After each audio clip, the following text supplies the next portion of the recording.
नमो बुद्धाय। आप सभी को धम्म चक्र प्रवर्तन दिवस और आषाढ़ पूर्णिमा की बहुत बहुत शुभकामनाएं।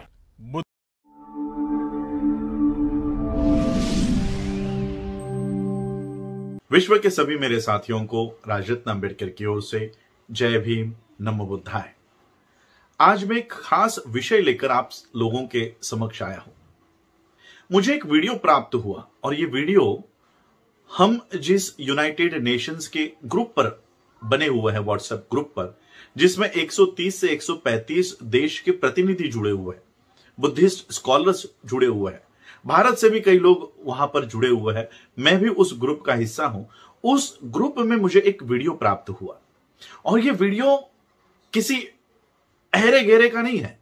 यह वीडियो है इस देश के प्रधानमंत्री नरेंद्र मोदी का।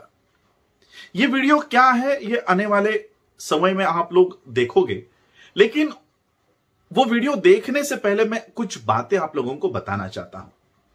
आप सभी लोग जानते हैं कि मैं भारत में पिछले कई सालों से बौद्ध धर्म का प्रचार प्रसार कर रहा हूं।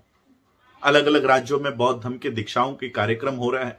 लोगों को जातियों से बाहर निकालकर केवल और केवल बौद्ध पहचान उनकी कराने का काम हम भारत में कर रहे हैं और उनकी ये जो बौद्ध पहचान है, ये अंतरराष्ट्रीय स्तर पर लेकर जाकर इन लोगों को अंतरराष्ट्रीय स्तर पर जोड़ने का काम भी मैं कर रहा हूं। 2017 साल में मैं the Buddhist society of India, भारतीय बौद्ध महासभा, जो डॉक्टर बाबा साहब अम्बेडकर जी ने 1954 को स्थापन की है, इस संस्था का मैं राष्ट्रीय अध्यक्ष बना। ट्रस्टी चेयरमैन के रूप में मैं काम कर रहा हूं और सबसे पहले काम मैंने ये किया कि डॉक्टर बाबा साहब अम्बेडकर जी ने ये जो संस्था बनाई है, इसका उगम, इसका जन्म हुआ है वर्ल्ड फेलोशिप ऑफ बुद्धिस्ट के तीसरे कॉन्फ्रेंस में। 1954 में यह कॉन्फ्रेंस हो रही थी। 1954 में जब बाबा साहब वर्ल्ड फेलोशिप ऑफ बुद्धिस्ट के कॉन्फ्रेंस में गए और वर्ल्ड फेलोशिप ऑफ बुद्धिस्ट के कॉन्फ्रेंस में जब 128 देशों के लोग वहां पर उपस्थित थे, तब बाबा साहब को लगा कि एक संगठन बनाया जाए जो इन देशों से, बौद्ध राष्ट्रों से जुड़कर मिलकर काम करे और भारत के बौद्धों की एक स्वतंत्र व्यवस्था खड़ी करने का काम the Buddhist society of India, भारतीय बौद्ध महासभा के माध्यम से हो। जब मुझे ये सारा इतिहास बहुत पहले से पता था, जब मैं बुद्धिस्ट सोसाइटी ऑफ इंडिया का राष्ट्रीय अध्यक्ष बना, मैंने पहला काम किया कि मैं the world fellowship of Buddhist, जिसका हेडक्वार्टर अब थाईलैंड में हो चुका था, मैं वहां पर गया और वहां पर बुद्धिस्ट सोसाइटी ऑफ इंडिया की जो मेंबरशिप थी, जो खत्म हो चुकी थी, जो हम पिछले 20-25 सालों की फीस हम नहीं भर पाने की वजह से इसकी मेंबरशिप रद्द हो चुकी थी, मैं वहां पर गया और बुद्धिस्ट सोसाइटी ऑफ इंडिया की मेंबरशिप को रिन्यू किया। आज मैं बुद्धिस्ट सोसाइटी ऑफ इंडिया का, आप लोग वर्ल्ड फेलोशिप ऑफ बुद्धिस्ट के साइट पर जाकर, रीजनल सेंटर इंडिया में जाकर देख सकते हैं, दूसरे या तीसरे पन्ने पर बुद्धिस्ट सोसाइटी ऑफ इंडिया का नाम है। और इस सोसाइटी को, बुद्धिस्ट सोसाइटी ऑफ इंडिया के मेंबरशिप को पुनर्जीवित करने के बाद जब जापान में मुझे अपनी बात रखने का मौका मिला, तब मैंने भारत के लिए, भारत में बौद्धों की व्यवस्था के लिए अपनी यूनिवर्सिटी की मांग की कि जिस देश में 17 से 18 विश्वविद्यालय हुआ करते थे, आज उसी देश में बौद्धों की एक छोटी सी स्कूल तक नहीं बची है। एक स्कूल तक हमारे पास नहीं है। मैंने वर्ल्ड फेलोशिप ऑफ बुद्धिस्ट के मंच से यह मांग की कि हमें आपके पैसे नहीं चाहिए, आपके बुद्धा की बड़ी बड़ी स्टैच्यूज नहीं चाहिए, हमें आपके बौद्ध, जैसे थाईलैंड के, श्रीलंका के बौद्ध विहार होते हैं, हमें वो विहार नहीं चाहिए, लेकिन हमें यूनिवर्सिटी चाहिए, एक बुद्धिस्ट यूनिवर्सिटी चाहिए। और तब उन्होंने मेरे इस प्रपोजल को जब सराहा, 128 देशों के लोगों ने मेरे प्रेजेंट किए हुए पेपर को जब उन्होंने मुझसे मांगा और दूसरे दिन वर्ल्ड फेलोशिप ऑफ बुद्धिस्ट के स्टैंडिंग कमेटी के सेक्रेटरी पद पर मुझे वहां पर चुना गया। मैं ये सारी बातें इसलिए बता रहा हूं क्योंकि भारत के जो लोग हैं, अनुसूचित जाति के लोग, जो बाबा साहब के रिजर्वेशन के वजह से IAS, IPS, doctor, engineer, lawyer बन गए हैं, वो बौद्ध धर्म की ओर मुड़ना नहीं चाहते। अनुसूचित जाति के लोग, चाहे वो चमार हो, चाहे वो वाल्मीकि हो, चाहे वो महार महाराष्ट्र का हो, चाहे वो महाराष्ट्र का मातंग हो, वो बाबा साहब के दिए हुए हक और अधिकार को एंजॉय तो करना चाहता है, लेकिन हिंदू धर्म को छोड़ना नहीं चाहता। वो बौद्ध धर्म की ओर आना नहीं चाहता। मैं आपको एक किस्सा बताना चाहता हूं। उत्तर प्रदेश में सहारनपुर में हमारे बौद्ध धर्म के दीक्षा का कार्यक्रम हो रहा था। मैं किसी लीडर का नाम नहीं लेना चाहता, लेकिन उस कार्यक्रम में हमने एक उभरते लीडर को इनवाइट किया था कि आप भी हमारे मंच पर आए। और जब यह कार्यक्रम शुरू हुआ तो उन लीडर महाशय का हमें मैसेज आया। जिस बंदे को हमने वहां उनको लाने के लिए भेजा था, उनके पास उन्होंने संदेशा भिजवाया।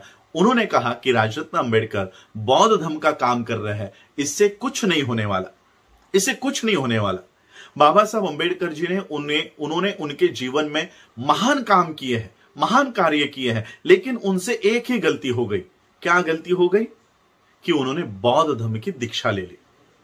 बहुत सारे पॉलिटिकल मोटिवेटेड हमारे लीडर्स यह मानते हैं कि बाबा साहब की बौद्ध धर्म की दीक्षा बाबा साहब का गलत कदम था। लेकिन मैं आप लोगों को बताना चाहता हूं, डॉक्टर बाबा साहब अंबेडकर जी ने 1917 से लेकर 1956 तक अपने जीवन के आखिरी सांस तक जितने भी कार्य बाबा साहब ने समाज के लिए किए हैं, हमारे लोगों के लिए किए हैं, उन सभी कार्यों का सबसे महान कार्य, सबसे बड़ा मास्टर स्ट्रोक अगर कोई है तो वो बौद्ध धर्म की दीक्षा है। मैं ये केवल भावनात्मक नहीं कहना चाहता, भावनिक होकर नहीं कहना चाहता। मेरे पास इसके तथ्य है, इसके प्रूफ है, इसके सारे सबूत मेरे पास है, और वही सबूत अगला वीडियो है। जिस व्यवस्था को बाबा साहब ने इस देश में रिवाइव किया, पुनर्जीवित किया, बौद्ध धर्म को पुनर्जीवित किया, और वो बाबा साहब आपको देकर गए कि अगर इस देश का संविधान आपकी रक्षा नहीं कर पाया तो तथागत बुद्ध आपकी रक्षा करेंगे। लेकिन हमारे लोग उस बुद्ध को देखना ही नहीं चाहते, उस बुद्ध की ओर मुड़ना नहीं चाहते। जिस बुद्धिज्म को बाबा साहब आपको देकर गए, आज वो बुद्धिज्म की ओर हम नहीं मुड़ रहे हैं।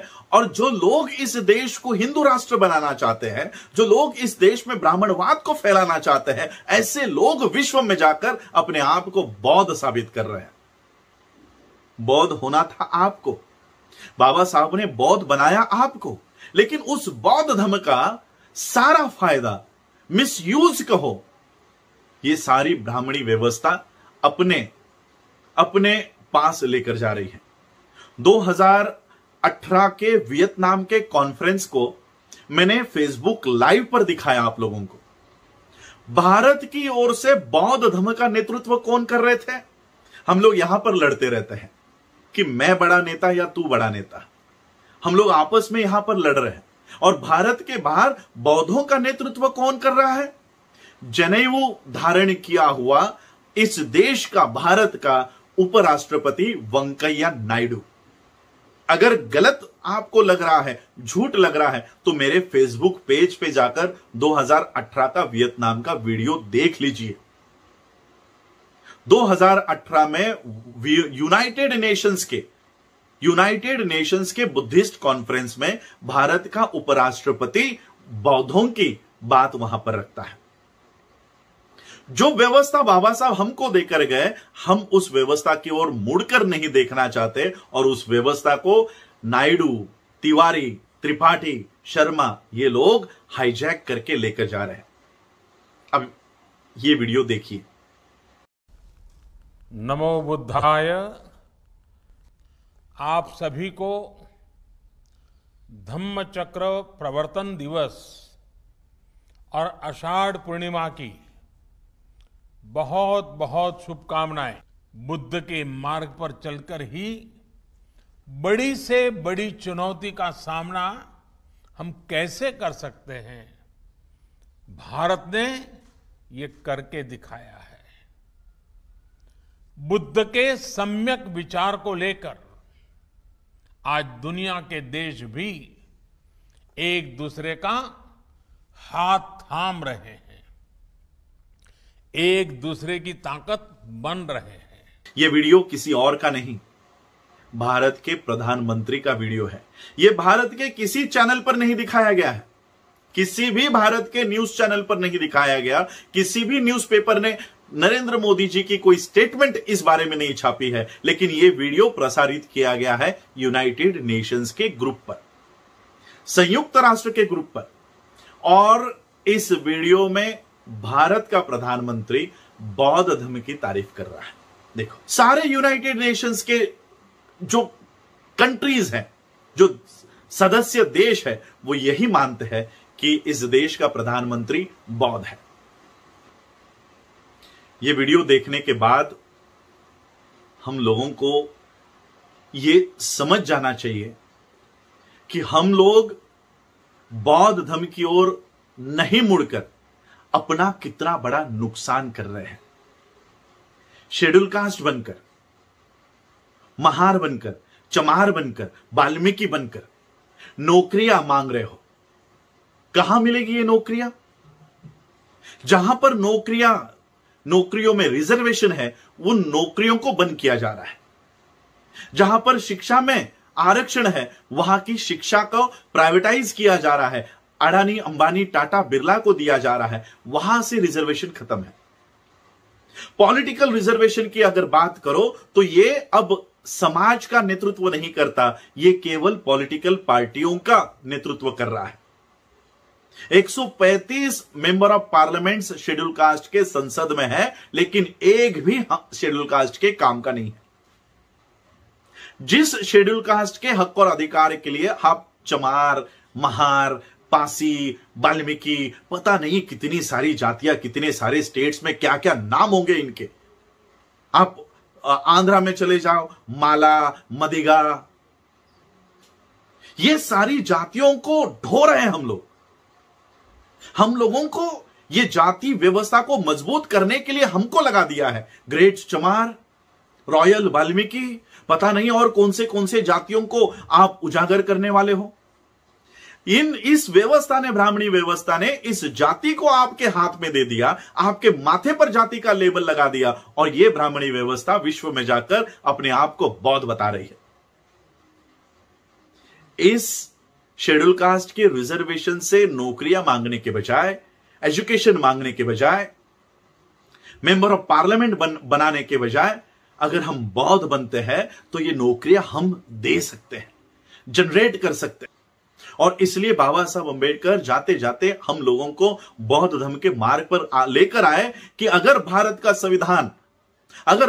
के संविधान के हक और अधिकार, ये व्यवस्था आपको अगर नहीं दे सकती, नहीं दे पाई, तो बौद्ध धर्म के शरण में जाओ और अपनी प्रगति वहां से करो। मैंने कई बार बाबा साहब के स्पीचेस का अनुवाद करके मेरे पेज पे रखे हैं, लेकिन हमारे लोग आज तक उसको समझ नहीं पाए। कम से कम मोदी जी की बात को तो मानो। वो जो ब्राह्मणी व्यवस्था का एक सिपाही है, वो इस बात को मानता है कि अगर भारत की प्रगति हो सकती है तो केवल बौद्ध धर्म से हो सकती है, वो मान रहा है, और हम मानने को तैयार नहीं। जिनको बाबा साहब ये मार्ग देकर चले गए, वो लोग मानने को तैयार नहीं, लेकिन ब्राह्मणी व्यवस्था को मजबूत करने वाले लोग बौद्ध धर्म में घुसकर ये विश्व में जाकर बता रहे हैं। और इसलिए ये वीडियो मैं आज आप लोगों के लिए इसलिए सादर कर रहा हूं कि अब तो समझ जाओ अपने आप की। मुझे कई सारे राज्यों से मेरे फेसबुक पेज पे कमेंट्स यही होते हैं कि हमें बौद्ध धर्म की दीक्षा लेनी है, हमारा आरक्षण तो खत्म नहीं हो जाएगा। हम भी बौद्ध बनना चाहते हैं, क्या मुझे आरक्षण मिलेगा? हम आरक्षण के लिए इतना बड़ा विश्वव्यापी बौद्ध धर्म को त्याग रहे हैं। आरक्षण के लिए हम इतने बड़े मार्ग पर चलने से हम रोक रहे हैं, खुद को रोक रहे हैं। और यह व्यवस्था अपने आप को बौद्ध बताकर, ब्राह्मणी व्यवस्था अपने आप को बौद्ध बनाकर अपनी व्यवस्था खड़ी कर रही है। इसलिए मैं आप लोगों को यह वीडियो आज आपके सामने लाना चाहता था कि जिस बौद्ध धर्म को बाबा साहब आपको देकर गए हैं, आज आप उस धर्म पे नहीं चल रहे हो और गलत लोग इस धर्म का मिसयूज करके ब्राह्मणी व्यवस्था को मजबूत कर रहे हैं। बस यही कहने के लिए मैं आज आप लोगों के समक्ष आया था। मेरी बातों को आप लोगों ने सुना, उसके लिए आप सभी लोगों का आभार। जय भीम, जय भारत, जय बुद्ध।